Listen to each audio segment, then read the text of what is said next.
Well, good morning, friends. We are in the middle of the week, and we are going into one section from chapter 3. And because it's graphing, it's graphing rational functions. And this lesson we've put in recently, mainly because for our math majors. I know some of you guys are not math majors, but I'm trying to keep it basic so everybody will be able to succeed at it. So we're going to take it in 2 days. So this will be today, Wednesday, and Friday. We'll talk about the pieces today, and then we will actually graph on Friday. So my goal for this section is that you basically know how to find the pieces. Graphing them is great, okay, and we'll graph them together, but graphing them on your own is kind of gross. And so basically I'm concerned, can you find the pieces for me? So make sure you practice that as you go on. A couple of housekeeping reminders. Please make sure that you have logged into WebAssign. So it is free now. Make sure you look for that email. That needs to be done because we will be taking our quizzes by that. And if it comes to it, that is where our test will also be taken on WebAssign. So it will be a learning curve for everybody. I understand that. Switching to an online platform to take those things, but I think that's kind of where we're headed. So we should get an email this afternoon, Wednesday afternoon, on kind of where we're headed for the rest of the semester. So, okay, so I'm going to jump in here. Again, section 5 is graphing rational functions. So this is kind of what they look like. Very different from what we've been graphing. They don't have a general look, just like quadratics are always a parabola. The cubic is also the little snake. The absolute value is always the V shape. So these don't have an absolute look, a standard look about them. So that's what kind of makes these hard. If you notice the dotted lines here that kind of differentiate pieces of the graph, those are going to be called asymptotes, and we will look at those and how to find those.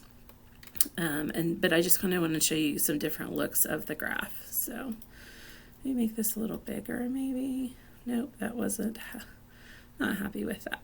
Okay, there we go. Okay, so to graph a rational function, you need 5 pieces. And the first one is the domain, and then the asymptotes. We have vertical and horizontal asymptotes. We have x and y intercepts. We can determine symmetry. Is it symmetric around the y-axis? Is it symmetric around the origin? Or does it have no symmetry? If it has no symmetry, that means that can't help us in any way. So, but again, we could get it around the y-axis or the origin. The last thing is additional points. So sometimes it's necessary just to put in x values and solve for y to figure out what that graph is doing. So that's where additional points come into play. So the first thing is the domain. So we've talked a little bit about the domain already. It's the set of all real numbers for which the function makes sense and yields real numbers.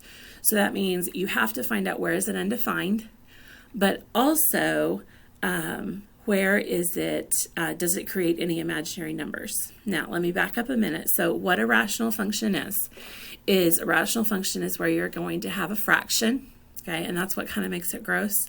And you have variables in the top, you have a function on the top, and you have a function on the bottom, okay. Now your domain, again, you're wanting to find out where is it undefined or where is it, where does it create non-real numbers. So this is where x cannot be a value. Cannot be a value, and we had looked at this already in section 2 of this chapter 2. Okay, so another thing to note is if the top and the bottom have common factors, this creates a hole in the graph. And I'm not going to do any graphs that have holes in them, but I just want you to make sure if you are going into higher math that is an option. So you would factor the top, factor the bottom. So factor the top and bottom to check for holes in the graph. If there's a common factor, then yes, there's going to be a hole in the graph at that point. So, but we're not going to do anything like that. Okay, so to find the domain, you want to set the denominator equal to 0 and solve. So that should sound familiar from section 2.2. So whatever you get, x cannot be that number. So here's an example. Set the bottom equal to 0. So we pulled out an x, greatest common factor, and then factored what was left. And so that meant x cannot be 0, 5 halves, and -3. And what we're going to find out in the next slide when we look at vertical asymptotes is whatever you get is x cannot be, that's what your vertical asymptotes are going to be, okay? Because that's where it's undefined. That's where the graph cannot cross. So to find the domain, you want to set the denominator equal to 0 and solve, and x cannot be that. The next thing is vertical asymptotes. So vertical asymptotes are boundaries that restrict the graph vertically. So if you go back and look at the 3 graphs at the first of the notes, you can see the vertical dotted lines. Those restrict the graph vertically. Your graph will not touch or cross those. So you notice those graphs, they did not. And how you find those is you find the solutions when the denominator is set equal to 0. The denominator. So to find this, you want to set the denominator equal to 0 and solve. And your vertical asymptotes are going to be in the form x equals. Now, this must be within the domain, so it must be defined and it must be real numbers. So you can see some examples there. The first one, set the bottom factor. So my vertical asymptotes are plus or minus 5. The middle one, factor the bottom. So I have vertical asymptotes at 3/4, x equals 3/4, and 6. And then the last one, when I solve that one, I end up getting an imaginary number. And because it's an imaginary number, that means it has no real zeros, which means there's no vertical asymptotes because this is not within the domain. Domain has to be a real number. So vertical asymptotes, set the denominator equal to 0 and solve. Okay, horizontal asymptotes, you're comparing the highest degree terms. So you're comparing your exponents. So I've given you ax to the n, so n is your top exponent, and m is your bottom exponent. So there's 3 cases here. This is all about comparing that highest degree term. So to find the horizontal asymptotes, compare the degree of the numerator, m, okay, and the degree of the denominator, n. So I have this backwards. Isn't that awesome? The top should be m, ax to the m, and the bottom should be ax to the n, ax to the n. So I have this backwards, so please make that correction in your notes. My bad. I'm not going back. This is live television, people, okay? So anyway, but I do have these correct, okay? If the top is bigger, if I have them correct down here, if the top is bigger, then nope, I don't even have those correct. Oh my gosh, I wish I could change these. I don't have any ability to change that on here. I'm so sorry. Oh my gosh. Okay, I feel, yeah. Okay, so let's go down to the tricks because that will hopefully help you. My first real blubber. Okay, chalk it up. Chalk it up. We'll laugh about it later, maybe in 2 years. So here's the trick. If you look at your exponents, if it's bigger on bottom, it's y equals 0. If it's bigger on bottom, it's y equals 0. If it's bigger on top, it's none. If it's bigger on top, it's none. So these are your tricks. Bigger on bottom, Bobo. Bigger on bottom, then it's y equals 0. Bigger on top, or bottom. This was a trick that a student gave me last year. Bigger on top, then it's none. Now, if they're equal, this still applies right here to that third one in the list. If your exponents are equal, then it is the leading coefficient, a over b. Y equals a over b. Okay, I'm so sorry. We're doing it. Okay, so let's do some examples. Okay, do some examples. So these examples are correct. The answers are correct. Okay. So if it's the first one, if I compare 2x to the first over x squared, it's bigger. The exponent is bigger on bottom, so it's y equals 0. The middle one, the exponents are the same, so it's because they're the same. It's the leading coefficient, so it's y equals 4/3. Your horizontal asymptote should always be y equals. And then the last one, your top is bigger, so it's none. Okay, you have no horizontal asymptotes, so there are no restrictions there on the graph. Okay, x and y intercepts, this should look pretty familiar. Marking out the first problem. X-intercepts, you want to see where the graph crosses the x-axis, so you want to set the top, or the numerator, equal to 0 and solve. It should be in this form of an intercept. And then y-intercepts, you want to put 0 into your function, so f of 0. So I've showed both of those below. See if I can scoot it over a little bit. There you go. So the last one, your x-intercept was the origin, so that also means your y-intercept is going to be the origin. Okay.